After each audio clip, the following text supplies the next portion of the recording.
Admiral Park stood in the center of the great chamber, and he had never felt so small. Above him, 12 massive screens showed the faces of the council members. Each one belonged to a different alien species. Some had scales, some had fur, and some looked like they were made of light itself. They had ruled the galaxy for 50,000 years, and today they were passing judgment on Earth. The chamber was silent except for the soft hum of the translation devices. Wore his best uniform, the dark blue fabric pressed and perfect. Next to him stood Ambassador, her face calm but her hands shaking slightly. She had spent 15 years building relationships with these beings. Now all that work was about to crumble. The head of the council, a being called the first speaker, raised one of its many arms. Its voice came through the translator as cold and final. Humanity of Earth, we have reviewed your actions over the past solar cycle. We have heard your explanations. We have considered your appeals. The council has made its decision. Felt his heart pound in his chest. Back on Earth, 6 billion people were watching this broadcast. On Mars and the 37 colony worlds, another 4 billion waited to hear their fate. The entire human species held its breath. Earth is hereby expelled from the Galactic Council, the first speaker continued. Effective immediately, all privileges of membership are revoked. Your species has proven too dangerous, too unpredictable, and too aggressive to remain part of civilized galactic society.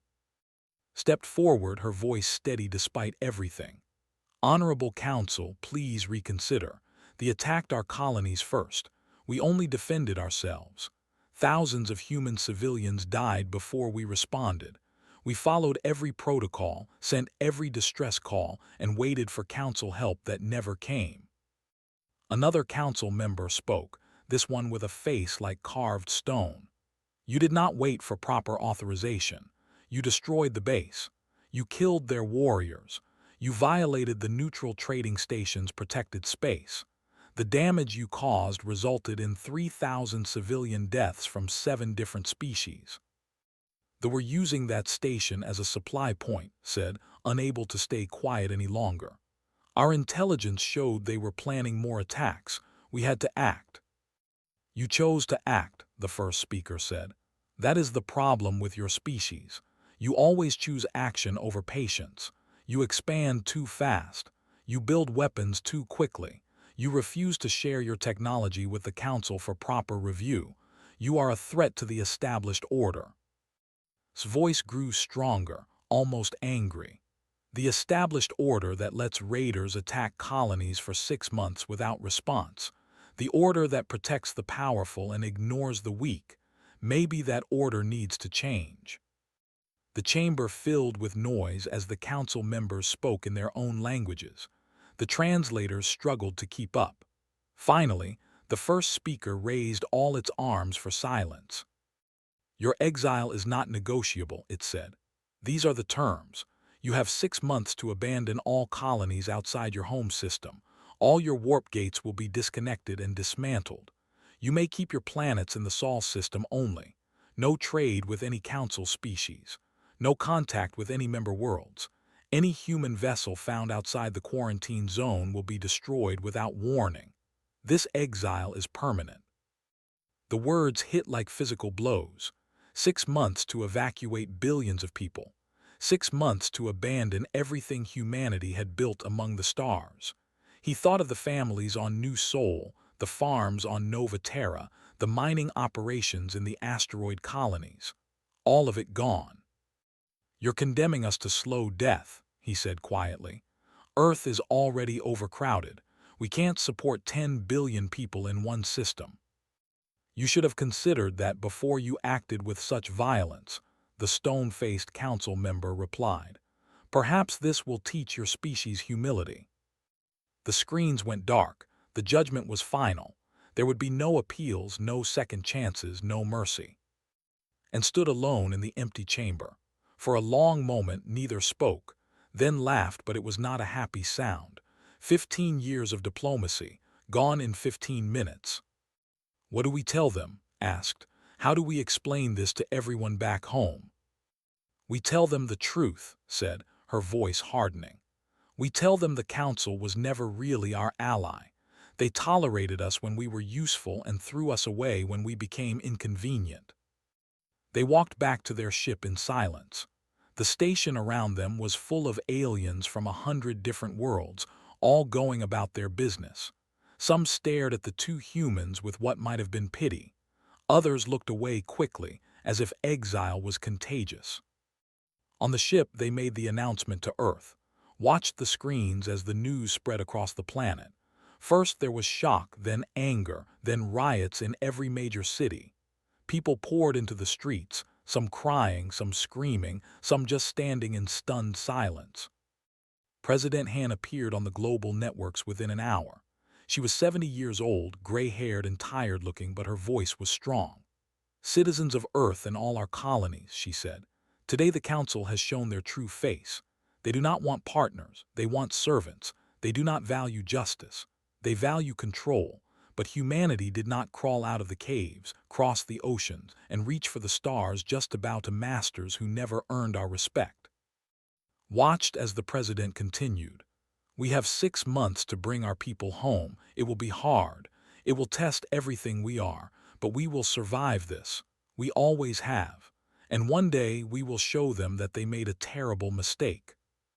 Across Earth and the colonies, something changed in the human spirit that day. The shock began to turn into determination. The anger became focus. If the galaxy didn't want them, then they would forge their own path. In a small laboratory on the moon, Doctor heard the news and returned to her work. She had been developing a new kind of engine, one that didn't rely on Council technology at all. Everyone had said it was impossible. Everyone had said it would take decades. She pulled up her calculations and started working faster. Humanity didn't have decades.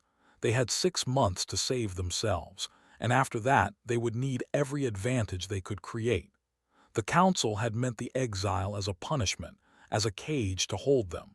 They didn't understand yet that cages only make humans more dangerous. The first ships left the colonies 3 weeks after the exile order. Captain Minyu Lee watched from the bridge of his destroyer as thousands of civilian transports lifted off from New Seoul. The planet below had been home to 2 billion people. Now it would be empty, abandoned to whatever species the Council decided to give it to.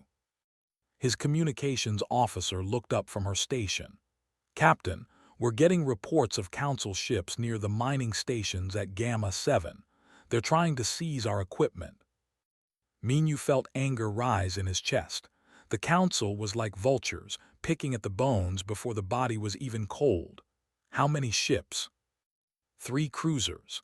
They're demanding our mining crews surrender all heavy equipment and leave in their personal vessels only.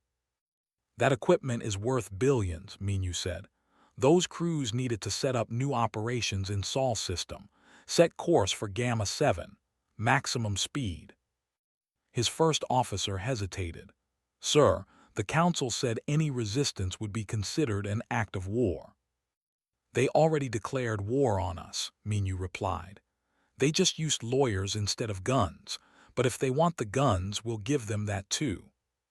The destroyer jumped to faster-than-light speed, and 20 minutes later dropped out near the mining stations. The 3 Council cruisers were larger than his ship, their weapons ports open and ready. Minyu opened a channel. Council vessels, you are attempting to seize property that belongs to Earth citizens. We are here to ensure the safe evacuation of our people and their equipment. The reply came in the flat, translated voice of a Council commander. The equipment contains Council-licensed technology. It cannot leave Council space. The licenses were paid for, Minyu said. The equipment is ours. Leave now or I'll make you leave. There was a long silence. Minyu knew this was a gamble. His 1 destroyer against 3 cruisers was not good odds, but he also knew the Council species had not fought a real war in thousands of years. They were used to giving orders and having them obeyed. Finally, the Council commander spoke again. You would start a war over mining equipment. No, Minyu said. You would start a war over theft. The question is, are you ready to fight it yourself? Because humanity won't be the only species watching this. Everyone will see whether the Council's word means anything, or whether you're just thieves with fancy titles. Another long silence. Then the Council ships began to move away. Minyu let out a breath he didn't know he was holding. His first officer was staring at him. "Captain, that was insane." "Probably," Minyu agreed. "But they blinked first. Make sure everyone knows about this. The Council isn't as strong as they pretend to be." Over the next month, scenes like this played out across human space. The evacuation was a nightmare. Ships designed to carry 500 people carried 2,000. Food ran short. Water had to be rationed. Medical supplies dwindled. On Earth, President Han worked 20 hours a day coordinating the return. Every city was building new housing as fast as possible. Every farm was being expanded. The oceans were being mined for resources. Mars was doubling its underground cities. The moon colonies were being enlarged, but it still wasn't enough. "We're going to lose people," her chief of staff said quietly one night. "The numbers don't work. We can't support 10 billion in one system." "Then we'll have to change the numbers," replied. "What about the asteroid belt? Can we put more people there?" "We're already building stations as fast as we can. But without the Council trade networks, we're short on materials." "Then we mine more, we build more, we work harder." His voice was firm. "I will not tell the human race that we've given up because the math is hard." While the evacuation continued, Doctor worked in her laboratory on the moon.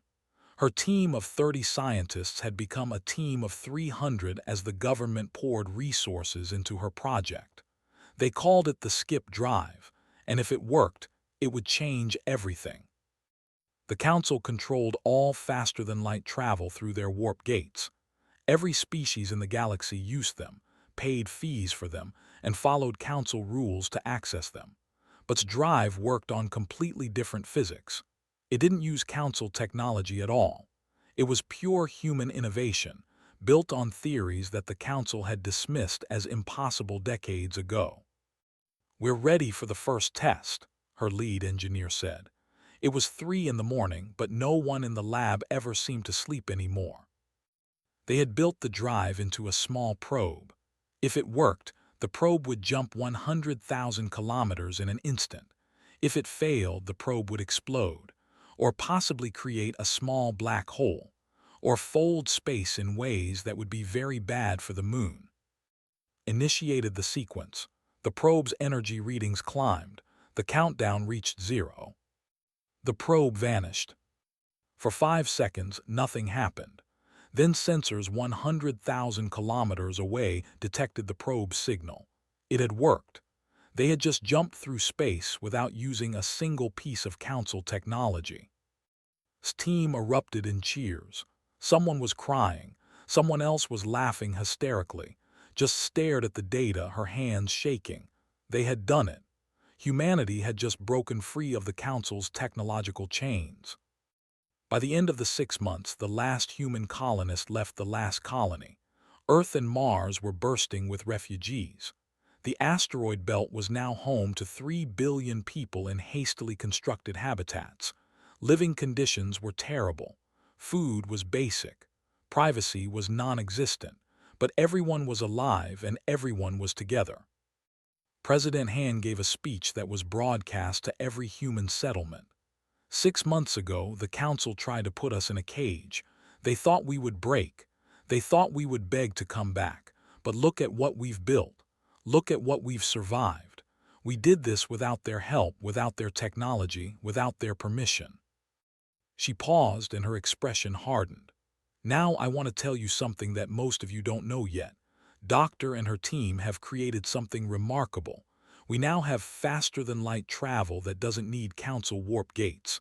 We have our own technology, our own path forward. The Council wanted to lock us in our home system forever.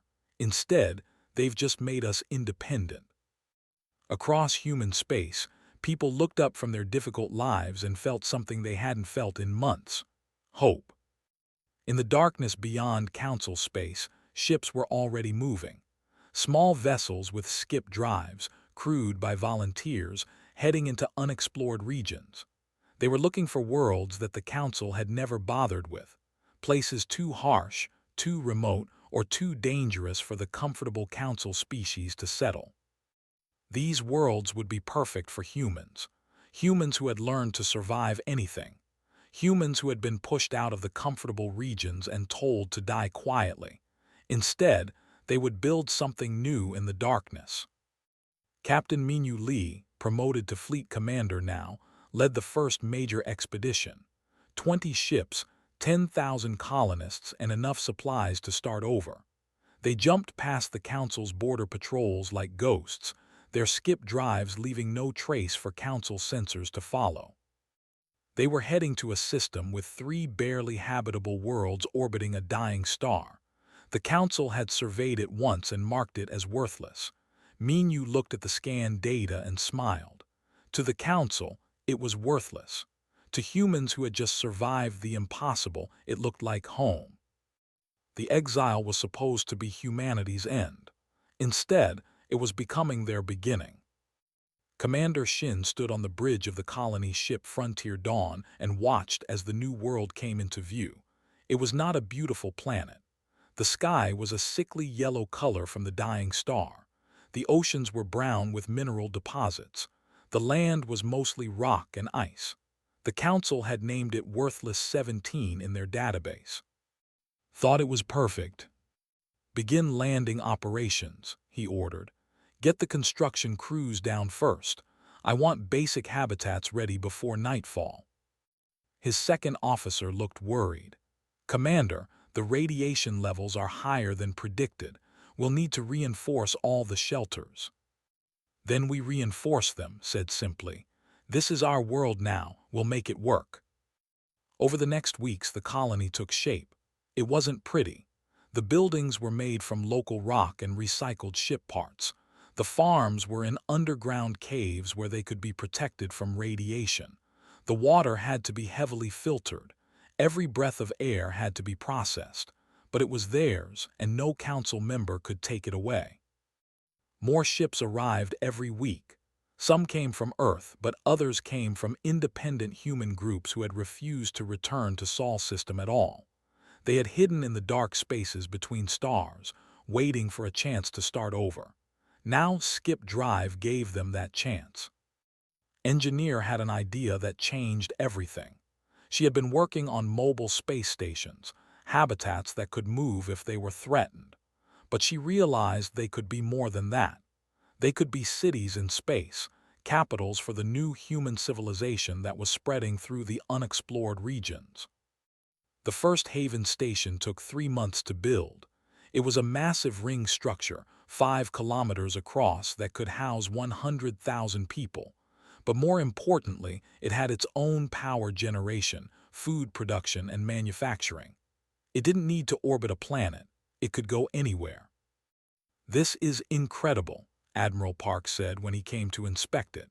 He had retired from his old position and now led the coordination of all human settlements beyond Sol system.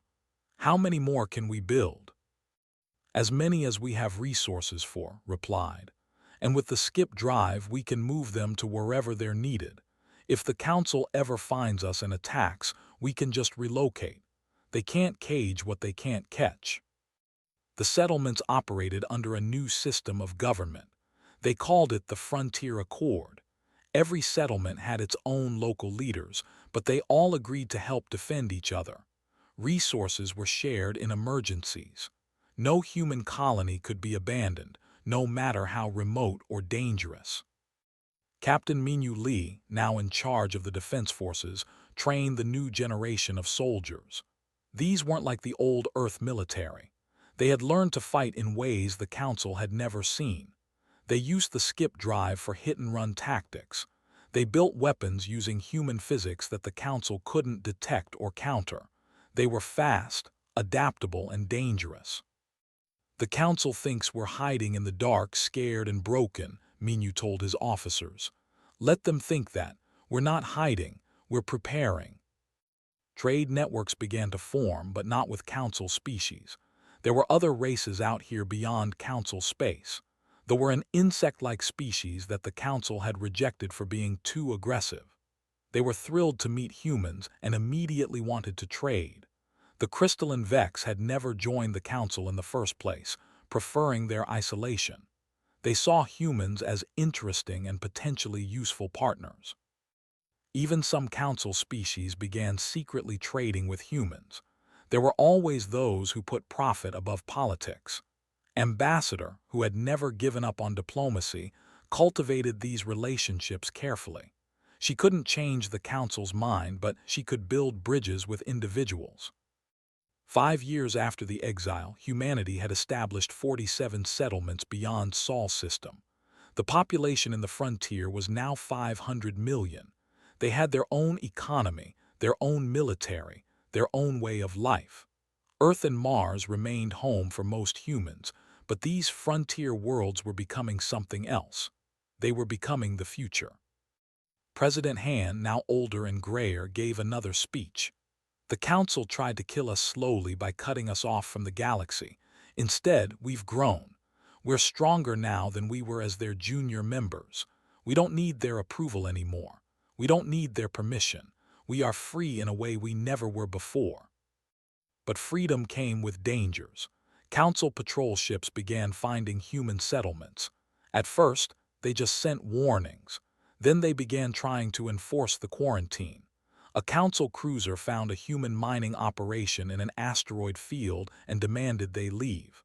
The mining crew refused and called for help. Captain Minyu Li arrived with 3 destroyers fitted with new human weapons.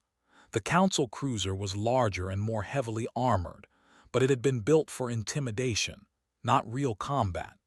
The human ships danced around it, hitting it with precision strikes that disabled its weapons without destroying it. The Council crew was shocked.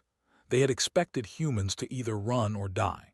Instead, they had been defeated in minutes by smaller ships with technology the Council had never seen. Minyu left them alive and able to limp back to Council space. "Let them tell their story," he said to his officers. "Let the Council know that we're not weak anymore." The Council began to worry. Reports came back of human settlements in places no one thought livable. Human ships that moved faster than warp gates. Human weapons built on completely unknown principles. The species they had exiled was not dying quietly. It was thriving and growing in ways that threatened the established order. Some Council members wanted to launch a full military campaign to wipe out the human settlements. Others argued it would be too costly and might fail. The Council had not fought a real war in thousands of years. Their military was designed for peacekeeping, not conquest, and reports from the few encounters with human forces suggested that this would not be an easy fight. In the end, the Council did nothing. They increased patrols but avoided direct confrontation. It was easier to pretend the human problem would solve itself. Meanwhile, in the frontier, children were being born who had never seen Earth. They grew up in the haven stations or on the harsh colony worlds. They learned to adapt, to innovate, to survive in ways that would have been impossible back home. They were the first generation of humans who were truly children of the stars, born free of the Council's shadow. Doctor continued to improve the skip drive. Each new version was faster, more efficient, and more reliable. She had teams working on dozens of other projects too. New types of shields, new weapons, new ways to detect threats, all of it built on human ingenuity without any Council influence. "What's our next goal?" a young scientist asked her one day. Looked out at the stars visible through the laboratory window. "We keep moving forward, we keep building, and we make sure that if the Council ever tries to threaten us again, we're too strong to push around." The exile was supposed to isolate humanity. Instead, it had freed them to become something greater than they could have been under Council rule. They were writing their own story now, in the darkness between the stars, and no one could predict where it would lead. The message came through encrypted channels that Ambassador had spent years building. It was from a council insider, someone she had known during her diplomatic days. The message was simple and terrifying. "They are coming. 5 council worlds, 3 weeks. The council is not ready." Read the message 3 times, then called Admiral Park. He arrived at her office on Haven Station 1 within the hour, looking older now but still sharp. "Is the source reliable?" he asked. "Yes," said. "I've known them for 20 years. They wouldn't send this unless it was real." Sat down heavily.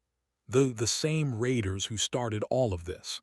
The ones who attacked our colonies, and when we defended ourselves, the council punished us instead. "The same," confirmed.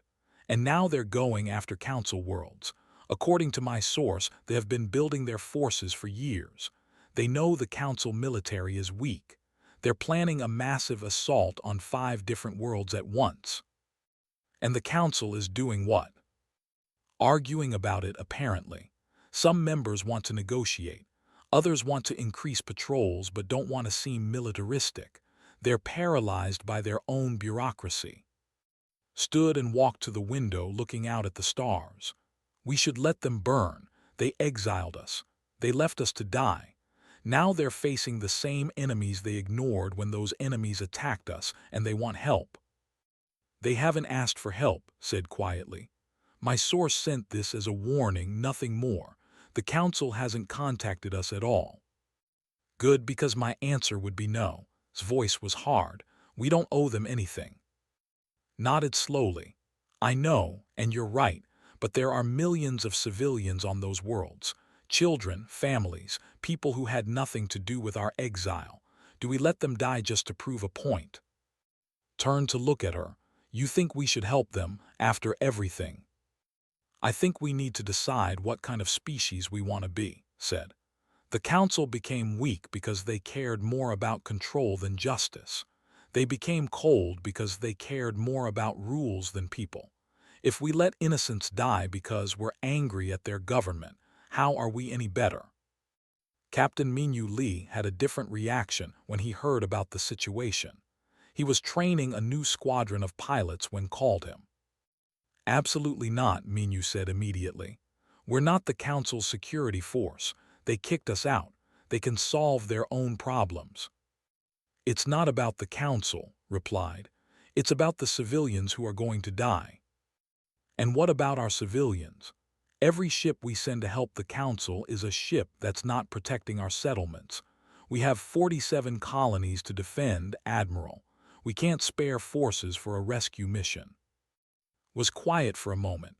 "I know the cost, Minyu, but I'm calling a meeting of the Frontier Accord. Let all the settlements vote on it. If the majority says no, then we stay out of it." President Han joined the meeting by video link from Earth. She looked tired, more tired than had ever seen her.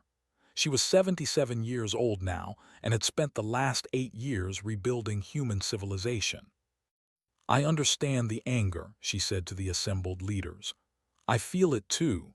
Every day I think about how the council treated us, how they abandoned us, how they watched our people struggle and did nothing. But that's exactly why we need to help." One of the colony leaders spoke up. "Madam President, with respect, how can you say that? They deserve this."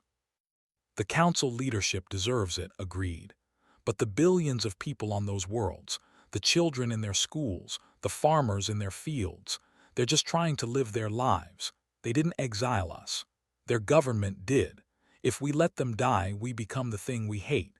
We become the cold, uncaring power that values revenge over compassion." The debate went on for hours. Some argued that humanity couldn't afford to get involved. Others said that helping the council might earn them political capital for the future. Still others argued that it was simply the right thing to do. Finally spoke again. "We fought for survival, not to become like them but to be better than them. We saved ourselves. Now we have the chance to save others, not because they deserve it but because we're better than they thought we were, better than they are." The vote was close, but it passed. The Frontier Accord would send help. Captain Minyu Lee accepted command of the relief force, even though he had voted against going. If we're doing this stupid thing, he said, then we're doing it right. He assembled a fleet of 30 ships. It wasn't huge by Council standards, but every vessel was equipped with skip drives and the new weapons that Doctor's teams had developed. They could hit fast and hard, and more importantly, they could leave before the Council even knew what happened. The fleet jumped into position 3 days before the assault was scheduled to begin. They stayed dark, hiding among asteroids and debris fields, watching and waiting. When they came in force. Hundreds of ships, crude but effective, designed for one purpose: destruction. They dropped out of faster-than-light travel near the 5 target worlds and immediately began their attack. Council defense forces tried to respond, but they were outmatched. Their ships were designed for peacekeeping and intimidation, not war. They tore through them like paper. That's when Minyu gave the order to engage. Human ships appeared seemingly from nowhere, jumping in with skip drives that left no warning.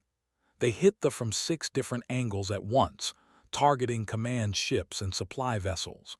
They had never fought anyone who could move like this, who could strike and vanish and strike again from a completely different direction. New weapons proved devastatingly effective. They were built on physics that they didn't understand and couldn't defend against. Human destroyers disabled battleships. Human fighters danced through enemy formations, causing chaos and confusion. The battle lasted 4 hours. When it was over, the fleet was in full retreat. They had lost more than half their ships and gained nothing. The Council worlds were saved. But the cost was high. 7 human ships were destroyed. 2,000 human soldiers died saving people who had exiled them. Minyu stood on his bridge and watched the Council defense forces trying to regroup. They were sending messages now, asking who the human ships were, thanking them for the assistance. He ignored all of them. "Take us home," he ordered. "Our work here is done." As the human fleet prepared to jump away, something unexpected happened. On the surface of the 5 worlds they had just saved, millions of civilians came out into the streets.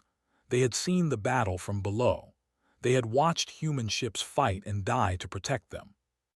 They began broadcasting messages, thousands of them in hundreds of languages. "Thank you, you saved us.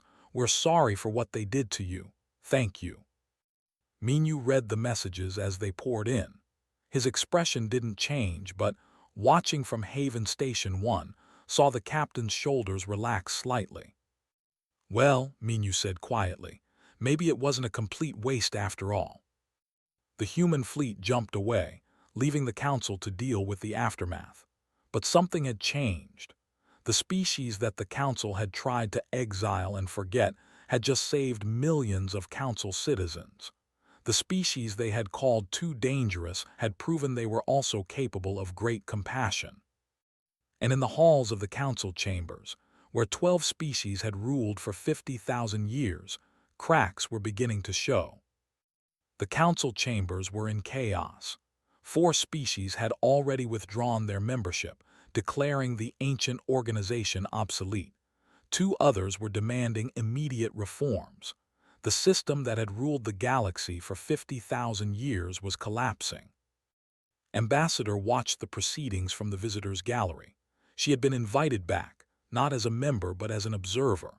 After humanity's intervention against the Council couldn't ignore them anymore. Some Council members wanted to apologize and offer Earth's membership back. Others wanted to study how human technology had become so advanced. A few still insisted that exile had been correct and humanity should be grateful for being allowed any contact at all. The first speaker, looking older and more tired than remembered, finally called for order. "We must address the human question. They violated the terms of exile by entering Council space.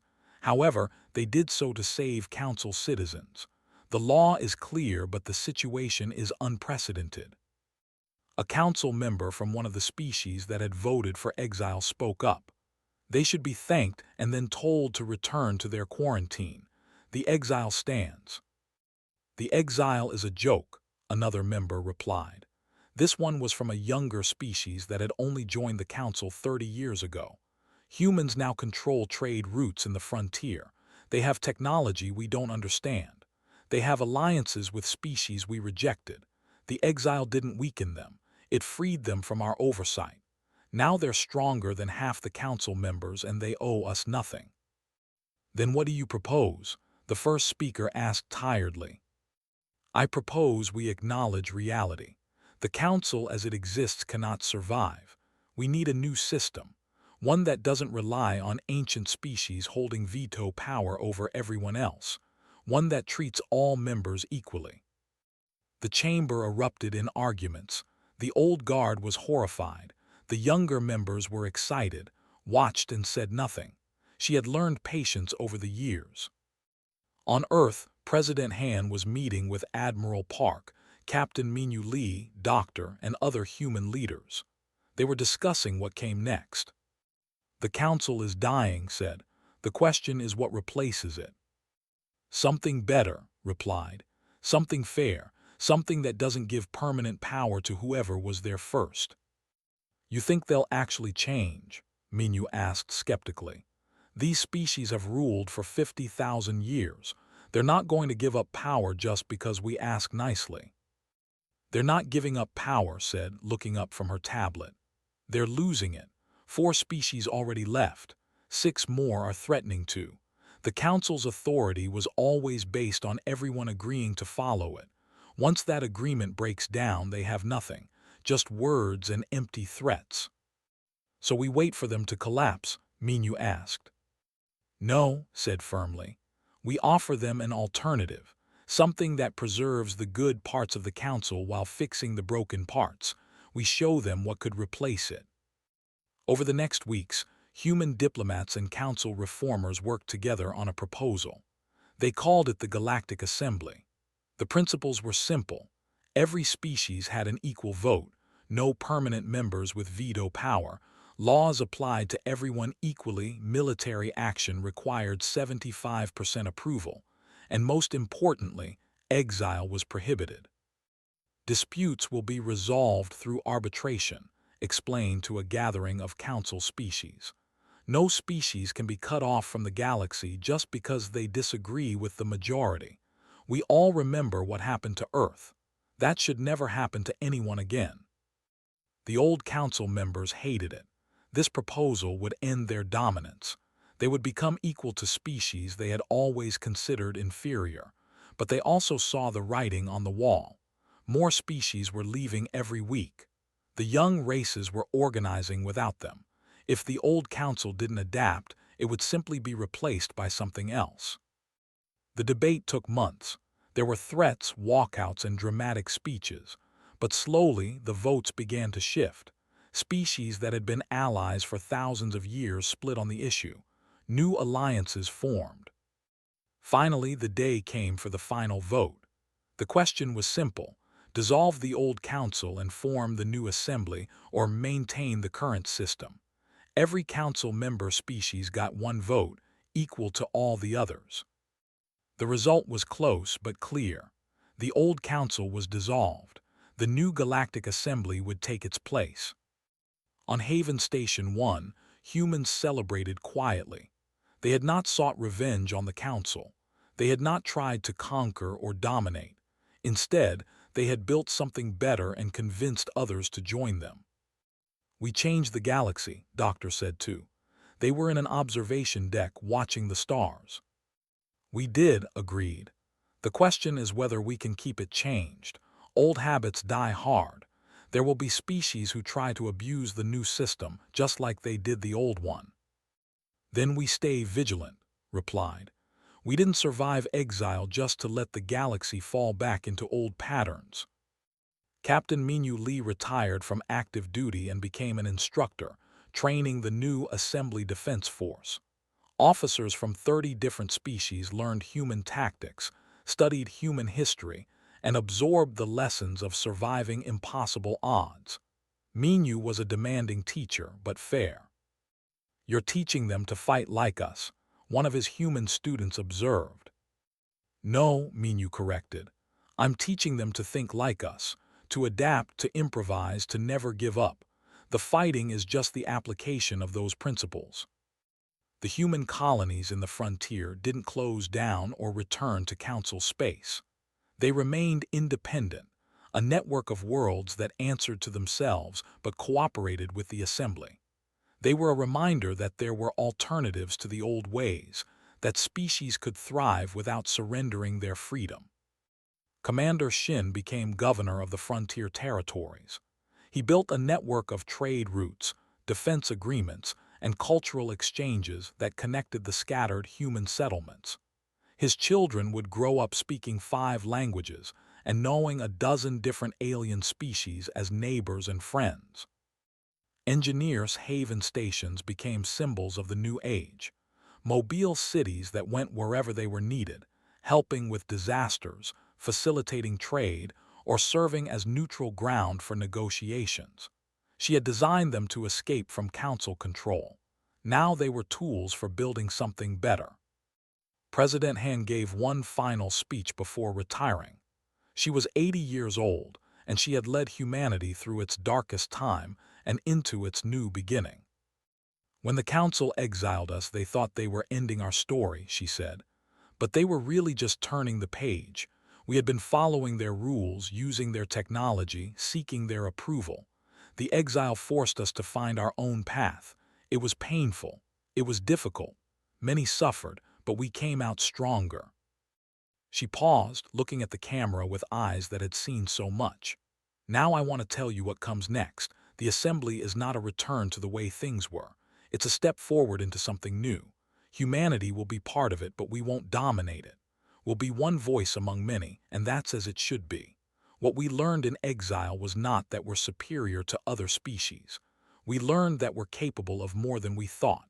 And when we share that lesson with others, everyone benefits. Ambassador became the first human representative to the Galactic Assembly. She stood in a chamber that looked nothing like the old council. Instead of 12 elevated platforms for the council members, there were hundreds of equal seats arranged in a circle. Every species sat at the same level. No one looked down on anyone else. Members of the Assembly, she began. Today we start something new. Not perfect, not easy, but better than what came before.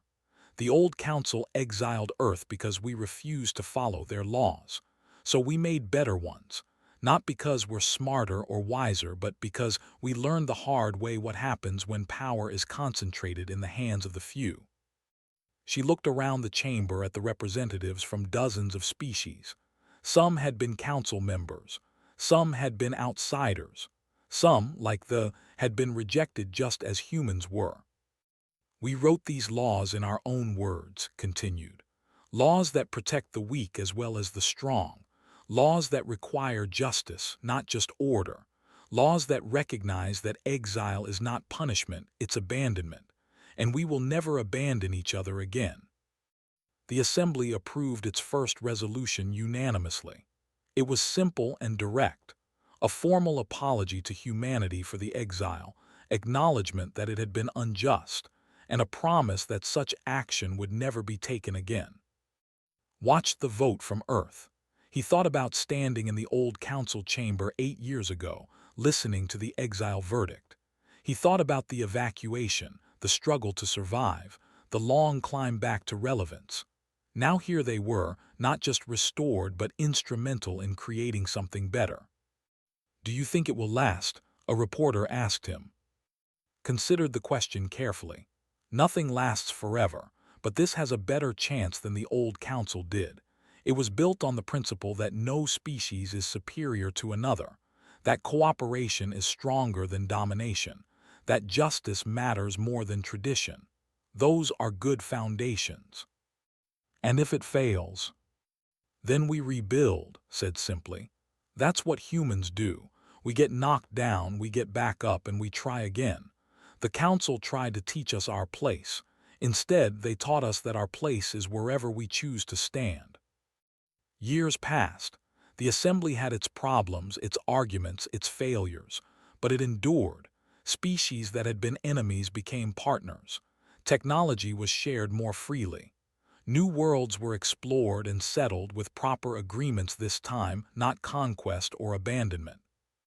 The exile became a story that parents told their children, a warning about the dangers of unchecked power, a reminder that justice delayed is justice, and a testament to the resilience of a species that refused to accept the limits others tried to impose. Somewhere in the frontier, on a harsh world orbiting a dying star, children played in the streets of a human settlement. They were of the first colonists. They had never known Earth, had never lived under council rule, had never experienced exile. To them, this harsh world was home, and the galaxy was full of possibilities. They were the future that the council had tried to prevent. They were the proof that exile had failed. They were humanity, unchained and free.